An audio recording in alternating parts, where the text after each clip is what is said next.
تاندلیہ والا میں ایک واقعہ ہوا. سوال یہ ہے کہ تاندلیہ والے واقعے کے اوپر جو سوشل میڈیا کے اوپر سارا شور و ہوگا مچا ہوا، اس حوالے سے آپ کا نقطۂ نظر کیا؟ بڑے دکھ اور افسوس کی بات ہے کہ وہ لبرل مافیا، وہ موبتی مافیا کہ جن کے نزدیک ہم جنس پرستی جائز ہے، جائز ہے، زنا بالرضا جائز ہے، وہ تو شور اور غوغا کر رہے ہیں اور اپنے آپ کو بڑا چیمپئن بنا کے پیش کر رہے ہیں. یہ والا سپیکر دور کر دے یار، بند کر دے یہ والا. نہیں یہ اس کا مائک کا منہ ادھر کرے.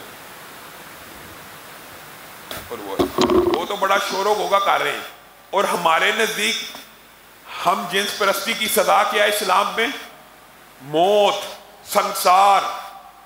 حضرت خالد ابن ولید نے فتوحات کی تو حضرت ابو بکر کو لیٹر لکھا کہ میں ایک ایسے علاقے میں آیا ہوں جہاں کے لوگ ہم جنس پرستی میں مبتلا ہیں، ان کو کیا عذاب دیا جائے؟ حضرت ابو بکر نے کہا ان کے گھروں کو جلا دو اور ان کو سنسار کر دو اور ان کو مار دو.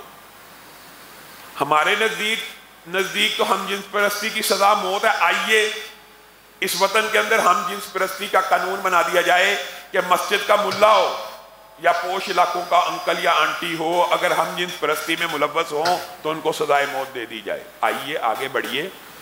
جب آپ ان کو یہ بات کہیں گے یہ فرار ہو جائیں گے، لیکن چونکہ واقعہ کرنے والا بدقسمتی سے اس واقعے میں ملوث ہونے والا ایک مولوی تھا تو انہوں نے شور و غوغا مچایا. واقعہ ہے کیا؟ ابو بکر معاویہ صاحب ہماری جماعت سے تعلق بھی نہیں، وہ ایک جگہ گئے، جمعہ پڑھایا، اس کے بعد ساتھ والی خاتون نے کہا میں بیمار ہوئی، تو مجھے پوچھنے نہیں آیا، اب میرے جنازے پہ ہی آئیں. وہ اس خاتون کے گھر چلے گئے، وہاں پہ بچے بھی موجود ہیں، خاتون بھی موجود ہے، اہل خانہ بھی موجود ہے. بچے دمانا شروع ہو گئے. علاقے کا ایک چودھری نما انسان ہے جس نے اپنے بچوں کے اوپر پابندی لگائی ہے کہ کسی مولوی قاری کو نہیں دبانا چاہیے، اور یہ جائز ہے پابندی، اور مولوی اور علماء اور اساتذہ کو بھی چاہیے کہ نہ دبوائیں.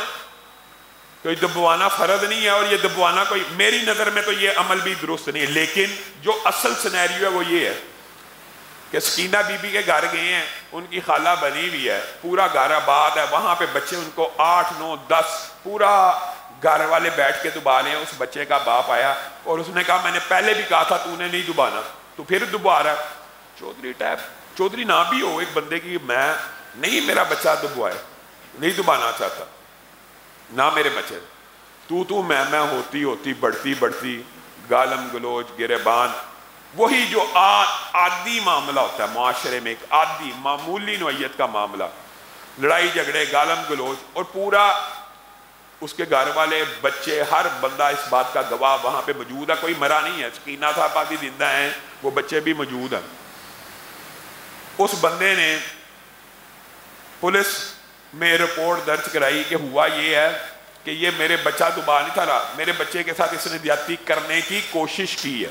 اور اگر آپ ایف آئی آر پڑھیں، لبرل اور سیکولر میڈیا کی عقل کے اوپر ماتم ہے، ایف آئی آر بھی نہیں پڑھی، اور شروع کر دیا پراپوگنڈا. ایک بچے کے ساتھ زبردستی ہم جنس پرستی کا معاملہ ہوا ہے اور قوم لوط کا عمل ہوا ہے، اور اس کو ریپ کیا گیا اور مولوی نے کیا اور مقدمہ درج ہو گیا. ایف آئی آر پڑھی نہیں. ایف آئی آر ایسی ہے کہ آپ بھی پڑھیں گے آپ کو سمجھ آ جائے گی کہ بچہ غائب ہے. میں جس موقع پہ پہنچا تو بچہ ابھی ہوا کچھ نہیں تھا، بس ہونے والا تھا. 4-5 گھنٹوں سے کچھ نہیں ہوا، اور 4-5 گھنٹے بعد باپ پہنچا تو عین اس موقع پہ پہنچا جب ابھی تک کچھ ہوا نہیں تھا اور ہونے والا تھا. اور دروازے جناب، جس نے یہ، میں کسی کی صفائی یا اس کی طرف سے جسٹیفیکیشن پیش نہیں کر رہا، لیکن کھلے دروازے اور اندر داخل ہو گیا، اور سارا اس طرح کے معاملات، اس طرح کی برائی ایسے ماحول میں ہوتی ہے کہ دروازے بند ہوتے ہیں، کنڈیاں لگی ہوتی ہیں، اور معاملات کے آپ سب ان باتوں کو جانتے ہیں. لیکن بہرحال اس کے باپ نے یہ مقدمہ درج کروایا کہ بچے کے ساتھ ہراسمنٹ کا واقعہ ہوا. پھر ہوا یہ کہ برادر اکبر ابتسام صاحب کو اسی بچے کے والد کا فون آیا، ابو بکر معاویہ کا نہیں. وہ تو جیل میں ہے، وہ تو حوالات میں ہے، پولیس انٹروگیشن کر رہی ہے، پولیس تفتیش کر رہی ہے، اور کئی دن وہ حوالات میں رہا. بچے کے والد نے کہا آپ علامہ صاحب یہ معاملہ ہوا. آپ صاحب نے ان سے پوچھا، بڑے بھائی نے، کہ کیا جنسی ہراسمنٹ ہوئی ہے؟ مجھے ایمانداری سے بتاؤ. اس نے کہا نہیں ہوئی. باپ نے کہا. تو پھر آپ نے کیوں کہا مجھے